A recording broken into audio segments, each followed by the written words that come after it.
Fellow Toastmasters, I had a dream. About 3 to 4 years ago, I went to sleep. Didn't quite wake up. I wake up later. But when I was going to sleep, I had this vision. And in this vision, I was up on about the 6th level of a skyscraper, and there was a balcony that was there.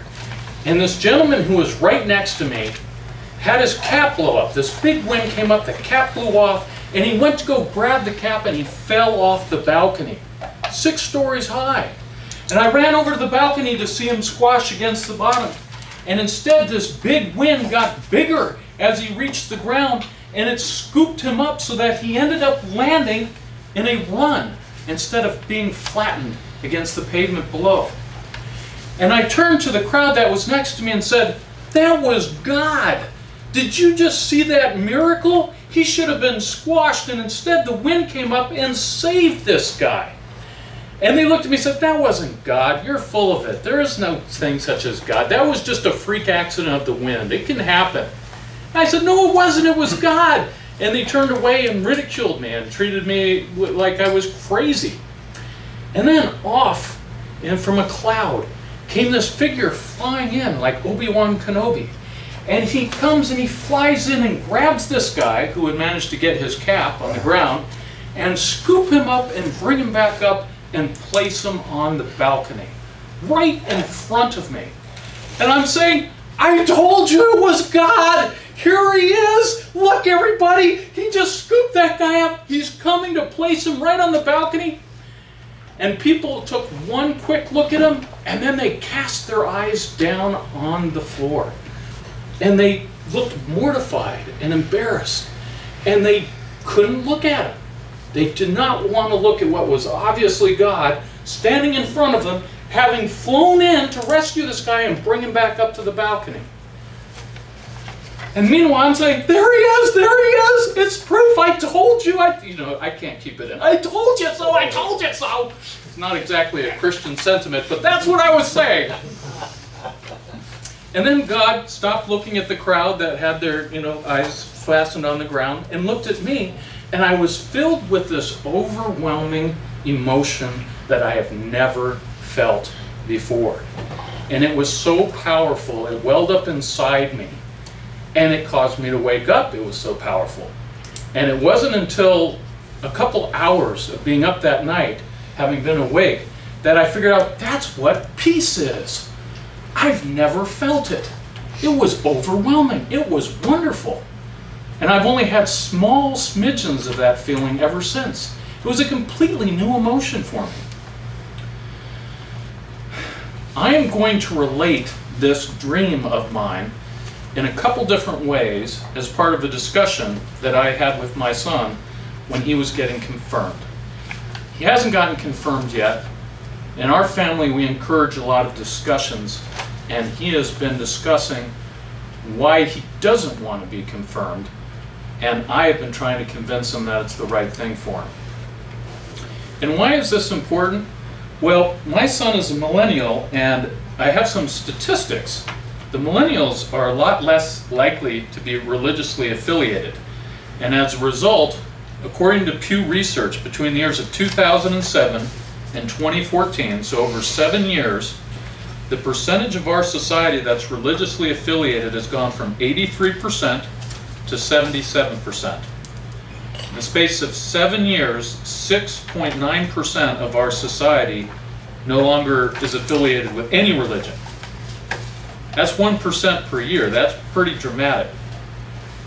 For those who are unaffiliated, the percentage who believe in God amongst the unaffiliated has gone in that same 7-year period from 70% to 61%.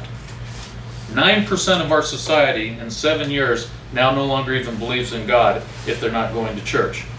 The percentage who pray daily has gone from 58% to 55%.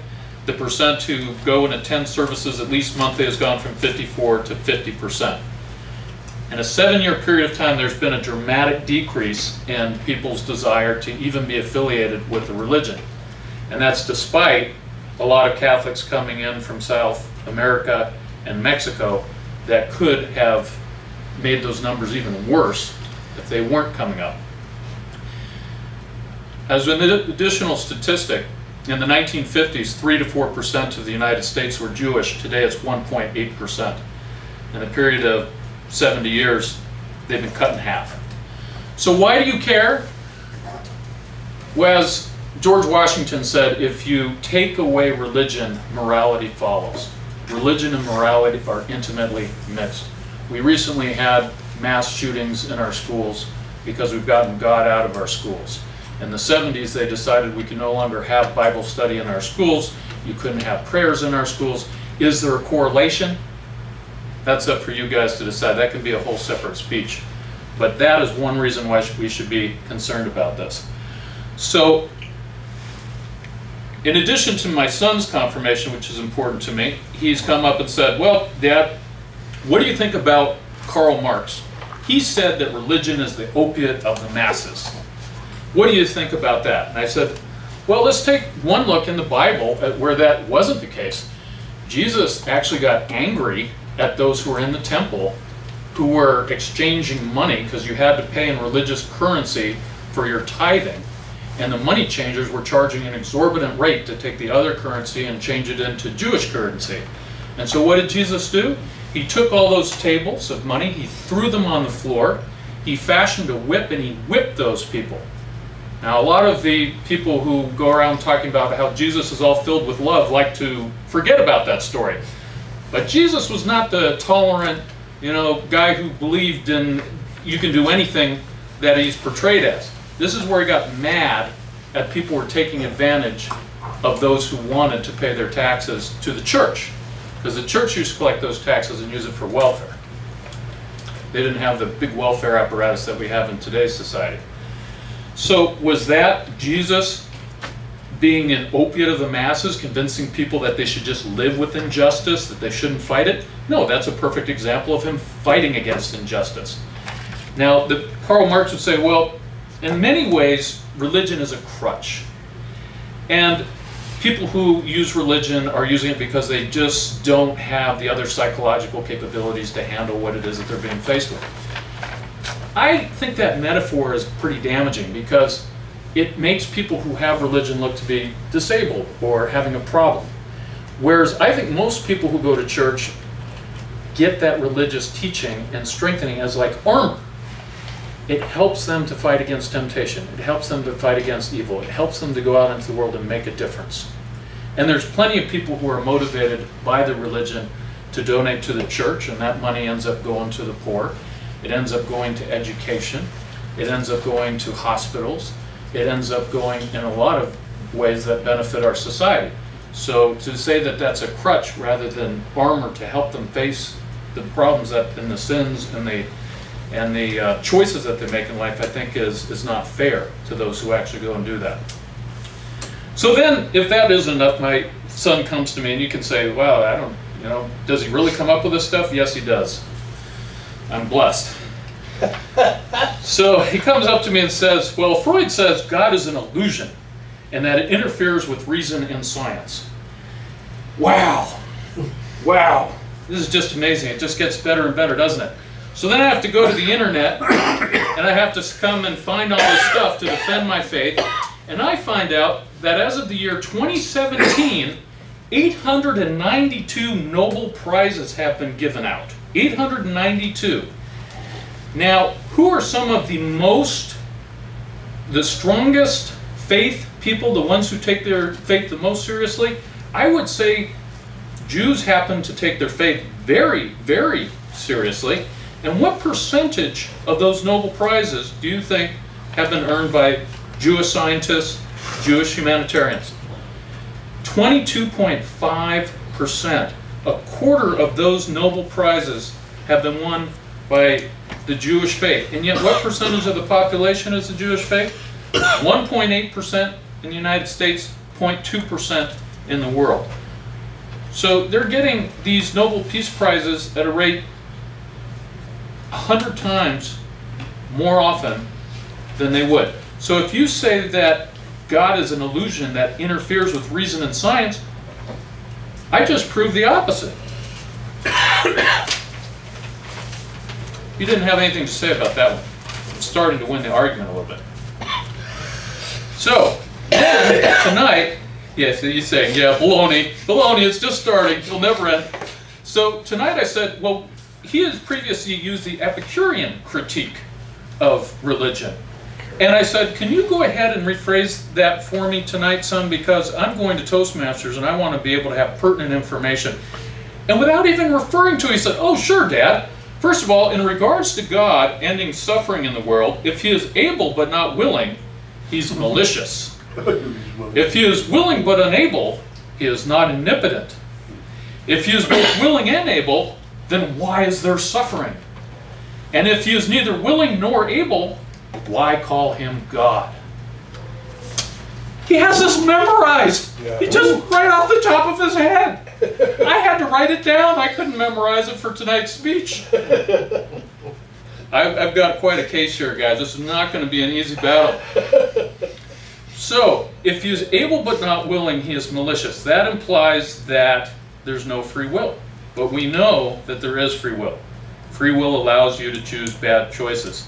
Not all of us are going to choose all the time to be completely sober and work out every day and eat what's healthy for us.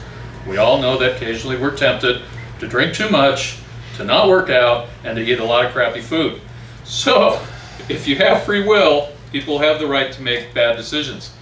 If he is willing but unable, he's not omnipotent. Well, we impose our own ideas on what God is. And personally, if I were God, I wouldn't want to know everything that's going to happen for the rest of my life. That's like playing a video game and having no consequences for failing. Have you guys ever played a video game that was too easy and you got tired of it and you just gave it up?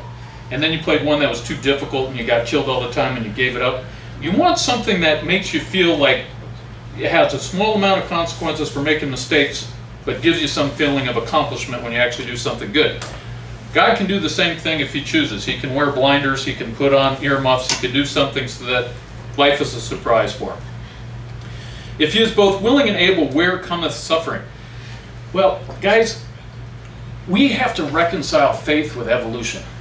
And evolution means those who aren't the smartest or the strongest or most industrious or the most civilized don't get to have as many children. Those who are end up winning in the evolutionary game. If there wasn't some suffering, if some people didn't suffer, then there'd be no evolution. We'd still be crawling around on the bottom of an ocean floor somewhere. I don't think that's 24 minutes. I think you're just trying to get me to shut up. Can you re-examine that, Mr. I don't know. Timer? They're telling me different things, so you know what? Just turn it off. Thank you. Thank you. Well, I didn't want to be timers. I'm only halfway done. Yes, I love that reaction. Yeah. Okay, so My mother called. I think I've handled what I think is the Epicurean critique and what my solution is. Then he comes up to me and says, what about the Crusades? What about the Inquisition? What about child abuse? The church has done evil. And I said, yes, it has. And actually, if you look at Matthew 7:16, Jesus warns us about that. He said, beware the false prophets. Beware the prophets that come in sheep's clothing and really the ravenous wolves. You will know the fruit, you will know the quality of the tree by its fruit. A corrupt tree does not produce good fruit. A good tree does not produce corrupt fruit. You have to examine these prophets and figure out what they're trying to accomplish and what the results are, and that's how you judge if they've done well. The people who were in charge of the Crusades, the people who were in charge of the Inquisition, those who abused our children were false prophets. But you don't condemn the entire church for some evil that's been done by some individuals when the grand majority of what the church does is far beneficial for our society. The good outweighs the bad. We all know about some bad presidents of the United States. Do we throw out our republic because we've had some bad presidents? No. The institution is worth saving. So, seventh critique. How moral is a God that threatens eternal damnation? If you make a mistake and you get to go to hell for all eternity, is that really fair? And I said, well, I've stood before you in other speeches and I've talked about punishment and how it's the role and the function and the necessity of a father, a good father, to lovingly discipline their child, to give them a small amount of pain to prevent a future larger pain. And I used an example of one of my sons who was about to put a fork into a wall and electrocute himself. And I ran on over there and spanked him, because I'd rather have him not do that next week when I'm not there and kill himself. And am I sadistic? Am I enjoying the pain that I give to my son? No. I love him. I want to save his life. I'd rather have him remember not to do that with a small amount of physical pain than to have death the next week. I think that's what all of us know is an essential part of being a good father. You put down a line and you don't let your child cross it without consequences, or you end up having a son who's a mass killer who goes to school and kills 17 people. 19 out of the last 20 mass murderers did not have fathers who were correcting them at home. 19 of them. And you have a dad there who can show you right from wrong, who can guide you, it makes a difference. And that's what God is doing for us with religion. He's not trying to send us to hell. He wants to deter us from going to hell by threatening it. It's like prison. Hardly any of us go to prison, but none of us want to go there, so we obey the laws of our country. We try to speed only 10 or 15 miles per hour over the speed limit, because otherwise we'll get a ticket that we don't want to pay. And if we go too far above that, we might end up having community service. And if we go way far above that, we might end up in jail. There's no consequences. People keep going over the line. So God tries to save us by giving us some consequences or threatening some consequences. I spent most of my life being deterred from evil by the consequences of going to hell. When I had that vision recently, it was like a switch from the dark side to the good side. I started wanting to go to church again. I'd always gone out of obligation, a sense of duty, and I'd argued with God at church. In fact, I would leave the masses and argue in the car with all of my kids about what he had just told me through the priest. And I said, I agree with this and I disagree with that. And it took me a long time to figure out that's what faith is. Faith is examining and wrestling with these issues. In fact, that's what Isaac did in the Bible. Isaac, or I think it was Abraham or Isaac, wrestled with God, wrestled with an angel, because he didn't want to follow what he was being told. And he is one of the heroes of the Bible. Isaac. It was Isaac. He's one of the heroes of the Bible. Not because he blindly followed what God told him, but he wrestled with it. And that wrestling is how we become faithful. So after that vision I had of peace and love, I actually started getting some peace and love in my life. And I'm getting close to the end here, and I appreciate your guys' patience. I'd like to end with something that my son came to me and said, Dad, I don't believe in the miracles in the Bible. And I said, really? Why not? Well, Lazarus wasn't risen from the dead. It's only referred to once in the Bible. And I said, well, does that mean you believe in all the other New Testament miracles that are repeated in all 4 Bibles? But no, I don't believe in those either. I said, okay, well, if you don't believe in any miracles, how are you an expert on religious miracles if you don't believe in any of them? And this came in real interesting because when about 4 weeks ago, my daughter Jessica was at the 23rd week in her pregnancy. And she came home and said, Dad, we looked at the ultrasound, we had an expert, they couldn't find a penis, it's going to be a daughter. And I said, that's great, is it healthy? Yes. Well, that's all that matters. I'm so excited. I'm so excited for it. This is great. I'm going to have a little daughter in August. That's wonderful. And then I turned to Kiefer and jokingly said, well, Kiefer, I guess you didn't pray hard enough to get that little penis to show up in the ultrasound. And Kiefer laughed and said, I don't care one way or the other. And then my wife went and started sewing all of this stuff for a girl. She spent hundreds of hours sewing all of these blankets and doing all this. And I said, are you sure you don't want to do that in primary colors? I mean, you don't know for sure that it's going to be a girl at this point. It could end up being a boy, especially if we pray a little bit hard. She said, oh, that's just a horrible comment. You're a misogynist. I can't believe you said that. It's 100% that it's going to be a girl. And then my daughter Caitlin turned to me and said, yeah, you're just trying to take the wind out of her sails. It's going to be a girl. And I said, well, we'll see, won't we? Oh, it's 100% going to be a girl. That's what the technician said. It's 100%. I said, Well, we'll see if a miracle happens or not. So 2 weeks ago, my daughter came to the brigantine and she passed over the new ultrasound, and my wife said, "So it's still a girl, right? I've got hundreds of hours, I've got all these great blankets, I've got everything." And what do you think she said? She looked over and said, "Oh no, there's a little penis. It's right there." And I turned to it, and I turned to Kiefer and said, "Way to go, Kiefer!" And we high-fived. I said, "I told you prayer works." Not because I wanted it, but because this was evidence of a miracle. A miracle. And I went back and I talked to my sister Caitlin, or my daughter Caitlin. I said, "Caitlin, you're getting married in the church and you haven't been going recently. Maybe you should go back to church. Maybe this was a sign from God that you need to go back to the church. This wasn't done for me. This wasn't done because I'm a misogynist. This was done as a sign for you to go back to church."